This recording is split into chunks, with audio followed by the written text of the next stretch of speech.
Hey, what's up guys? Today the restoration process begins on this abandoned 1969 Ford Mustang that has spent the last 20 years sitting in a barn, collecting dust and getting pooped on. Now, it was about 2 months ago that the owner first contacted me to ask if I'd be interested in getting his Mustang all cleaned up, and after juggling schedules and old man winter, the time had come for the Mustang to finally see the light of day again after 20 years inside this barn. I'll show you around the car more in a minute, but for now it was time to get the car chained up and winched onto a trailer and then out to my studio.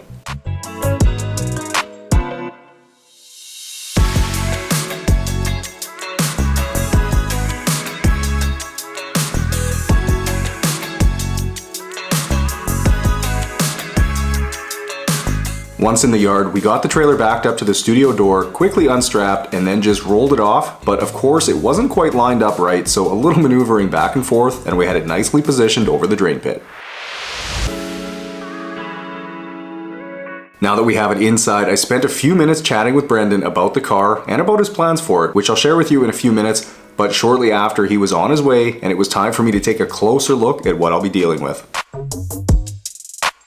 As you guys can imagine, 20 years inside a barn is going to do a number on any vehicle, but this Mustang here looks like it took a beating over the last 2 decades. The paint is in horrendous shape from all the bird droppings, and it also looks like there was a 4-legged animal or 2 walking on it at some point, so I'm already really curious to see how good I can get it looking today. But taking a look inside the car, and at first glance it looks to be in okay shape, but the rat poison on the floor tells a different story, so I'm sure I'll find a surprise or two later on when I rip out the interior. But until then, make sure you're subscribed to the channel and that you leave a like on this video if you're excited to see how the car turns out today.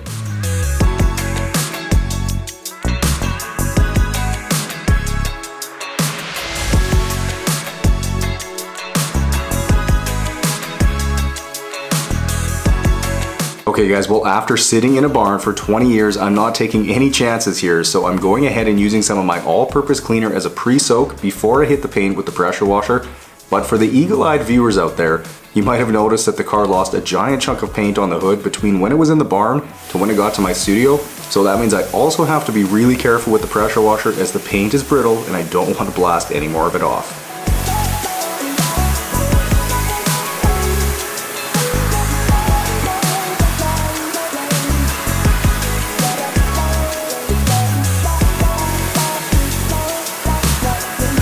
Just wanted to quickly remind you guys that the huge Detail Geek Black Friday sale is on for a couple more days, so head over to detailgeekautocare.com to check out the sale. You'll find the entire site discounted up to 30%, and it's without a doubt the best time to help support the channel and to get your holiday shopping done early with the super popular Detailer Starter Kit.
Now by this point in pressure washing the car, it's still a little hard to tell what shape the paint is actually in because, as you know, everything looks better when it's wet, so I'll have a better idea a little later on once I've washed and dried the car.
Starting on the hood where most of the burr droppings are, and based on what I've seen so far, the APC is working pretty good as a pre-soak agent, so I didn't think I needed to step it up to the degreaser, but after seeing how stuck on the bird poop is, I probably could have stepped it up. Though barring that, it just means it'll take a little bit longer with the pressure washer to be sure I've got it all blasted off, while also being really careful to not take any more paint off the hood.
After seeing the hood earlier, I decided to bust out the degreaser for this vinyl top since it was covered in bird poop too, but if you're wondering why I'm doing the top of the car last, well, that's simply because I wanted to preserve all the other shots for you guys, so if I wasn't making this video right now, I definitely would have started up here since top down is the smartest way to detail the exterior.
Now, using some of my wheel and tire cleaner, which you can of course find over on my website at detailgeekautocare.com, I'll get these absolutely filthy wheels cleaned up using a variety of brushes and a little bit of elbow grease.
while this is typically a slightly less important step in a detail, when a vehicle has sat for 20 years, that means there's dirt everywhere. And I mean everywhere. So using my boar's hair detail brush, I'll use it around every crack and crevice around the car's exterior to make sure I've gotten every speck of caked on dirt off the car.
Okay, now that I've got the Mustang washed and dried, I'm going to turn my attention to the engine bay where the 302 small block V8 resides, and as you can see, it's pretty dirty under here. So the first step before I get started with degreaser is to get the air filter covered up so I avoid any water getting down into the carb, and then like usual, I'll use a variety of brushes to get things cleaned up, though I do want to stress that this is simply just a quick detail here to make things look presentable, as I'd have to be dismantling things and cleaning them outside the car if perfectly clean was the goal. 55 years of grease and grime isn't going to come off with a 5-second scrub, and since the engine hasn't run for so long and won't for a while yet, I'll just use the pressure washer for a quick rinse.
Next up is to start work on the interior, so while I've still got the pressure washer out and the floor is wet, I'll get the floor mats sprayed off, but first I need to vacuum up all the rat poison here, as I certainly don't want this sprinkled around the studio floor, and once that's done I'll use my carpet cleaner and my drill brush to loosen up the decades worth of dirt and hopefully get this floor mat looking brand new again.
Alright, well after having recently done a 1967 Mustang, I know that the bolts for the seats have to be accessed from underneath the car instead of inside like modern vehicles, So thankfully the car has a bit of ground clearance and I've got enough room to squeeze underneath to get the 4 rubber plugs from each side removed, and then get a 1/2 inch socket in there to get the seats unbolted. And yes, I had to be very careful to not drop anything here as I was working over top the drain pit, and I certainly didn't feel like going fishing through mud to retrieve anything.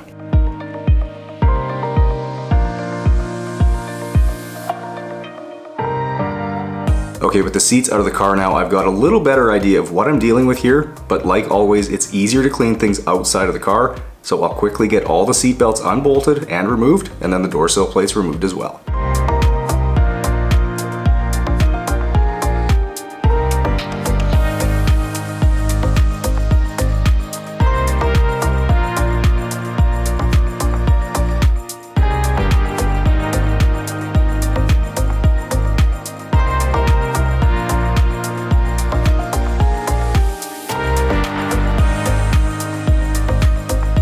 Now once I had the back seat removed, I unfortunately found a giant mouse nest and piles of mouse turds, which isn't too surprising after seeing the rat poison earlier.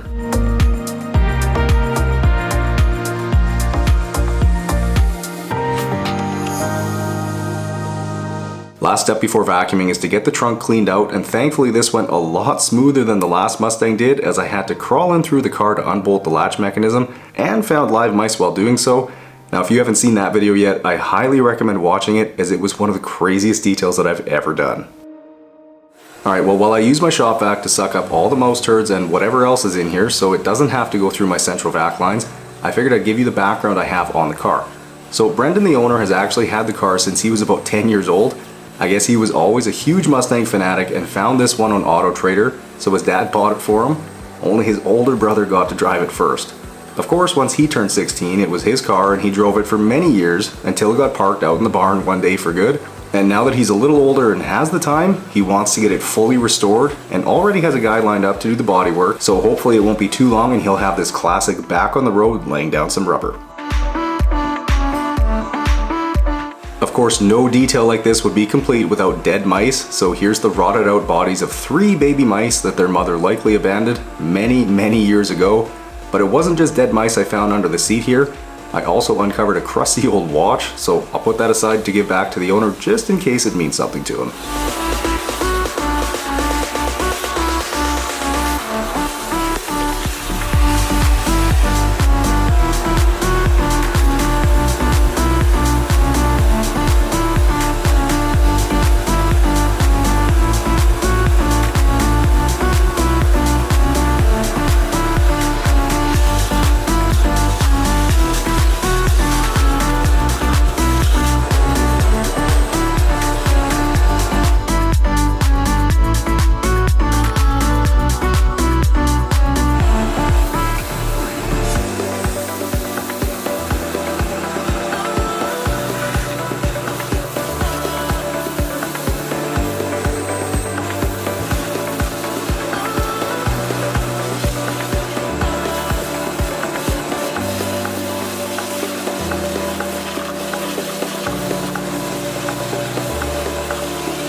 Now because my central vac has more suction than my shop vac and there's still a bit of debris left in the carpet, I'm going over it again to try to get it as clean as I possibly can before I start extracting.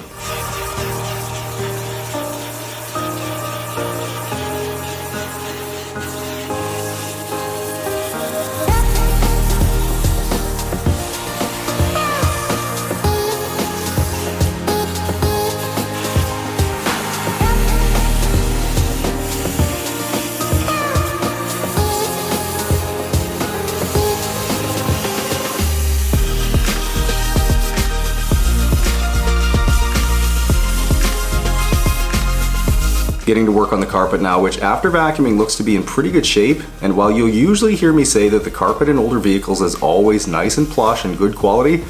well, that's not always the case, as the carpet in this Mustang is nice and thick, yes, but it's kind of a weird material and not very soft. But that being said, I still think I'll have it looking close to brand new today.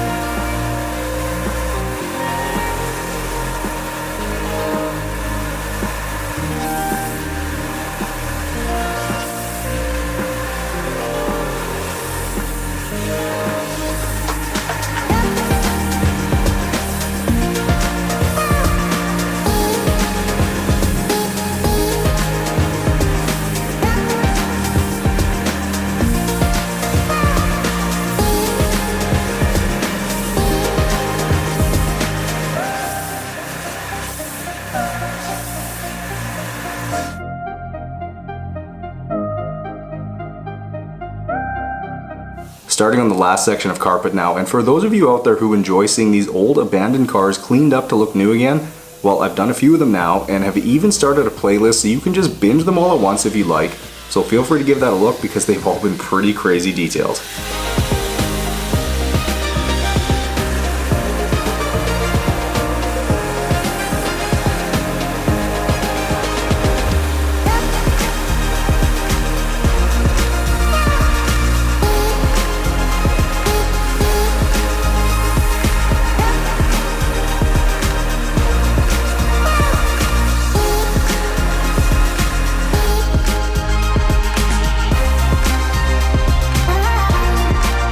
Here's what the Mighty sucked out of the Mustang today.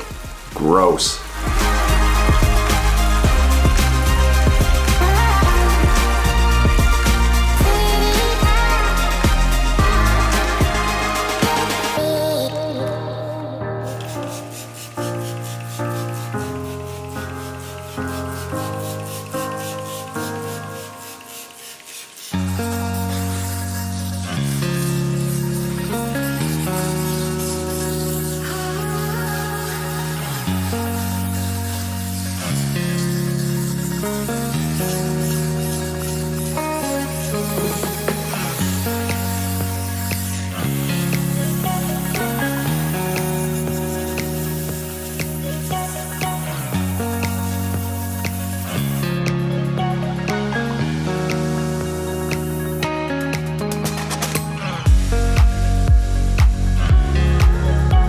Now as I continue cleaning around the car, it's looking like most of the interior is in excellent shape, which means the owner likely won't need to source many parts for the restoration, but even if he did, there's quite a few companies producing parts for these cars, or he could always try to source original as well. Ford made nearly 300,000 of these 69 Mustangs, so there might be a reasonable chance of finding OEM parts.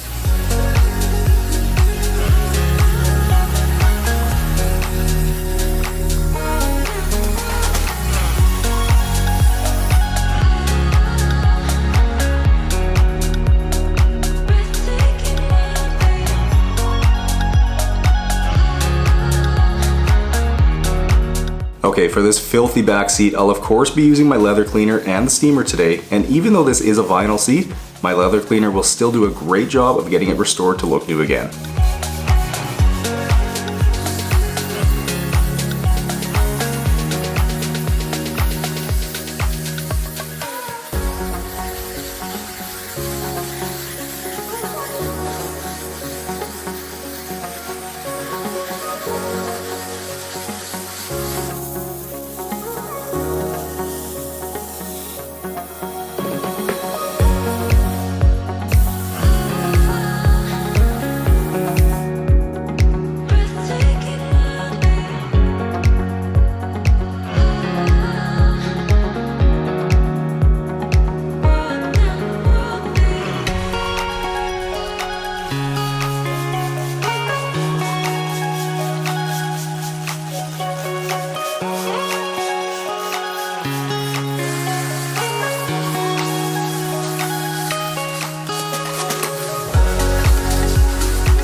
Now that I've gotten the sill plates clean, I'll start on the seat belts, which I know I've seen tons of comments about over the years, wondering whether I clean these or not. And of course the answer is yes. Steam and my all-purpose cleaner will easily get the decades worth of dirt and grime loosened up so it can be wiped away.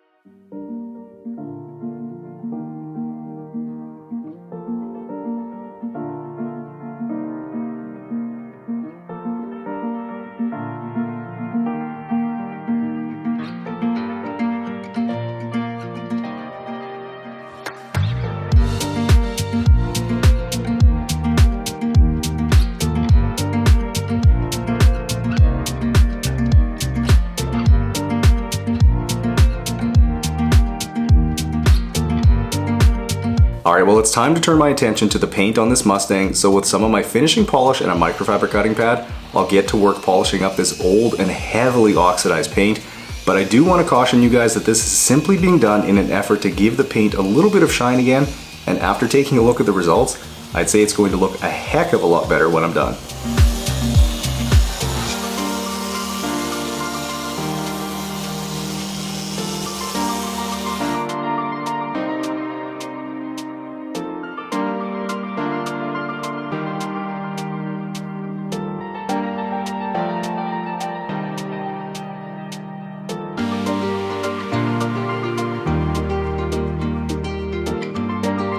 Okay, starting in the hood now, and you'll see pretty quick that this car desperately needs to be repainted, which the owner fully intends on doing once he's gotten all the rust and bodywork taken care of. So like I mentioned a minute ago, I'm only doing this to try to make the car look as good as possible for Brendan. You can see that the paint is in really rough shape here, and despite my best efforts, it's only going to look so good. But when you see the before and after on the hood here, I think you'll see that this just had to be done today.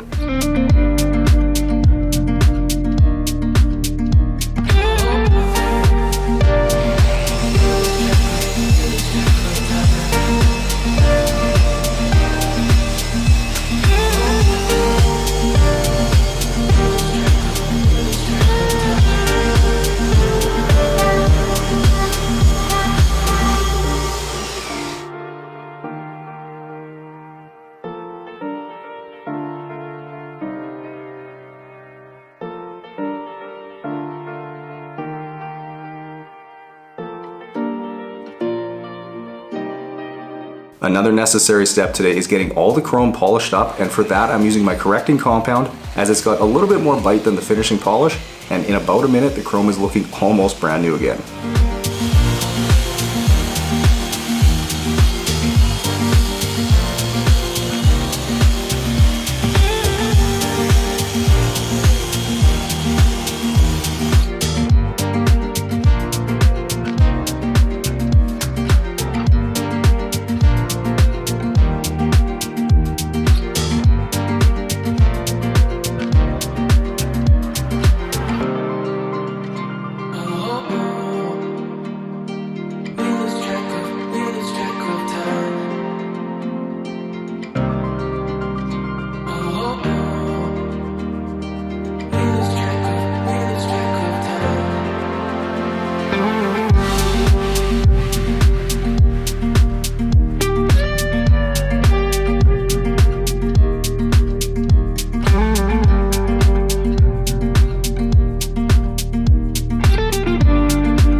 Okay guys, the second last step here is to dress the vinyl top here, and normally I'd highlight the UV protection that 303 offers,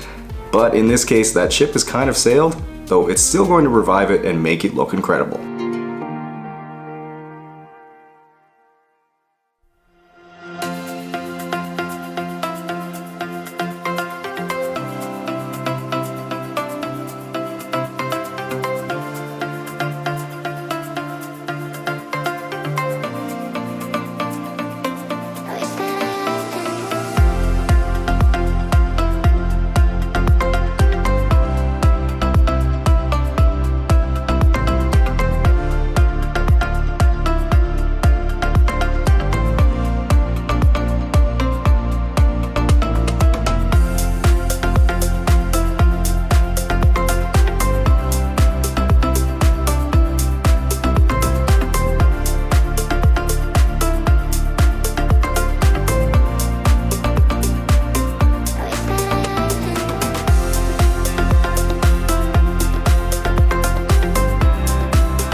Well, there you have it, guys. 13 hours of work went into the Mustang today to bring it back to life, but the work doesn't stop there, as the owner is going to have quite a bit ahead of him too to be able to get it back on the road. But man, if he does, it's going to be a sweet little car to cruise around in. Anyways, if you guys enjoyed watching this transformation, make sure you smash the thumbs up button and subscribe to the channel, and I'll catch you guys in the next one.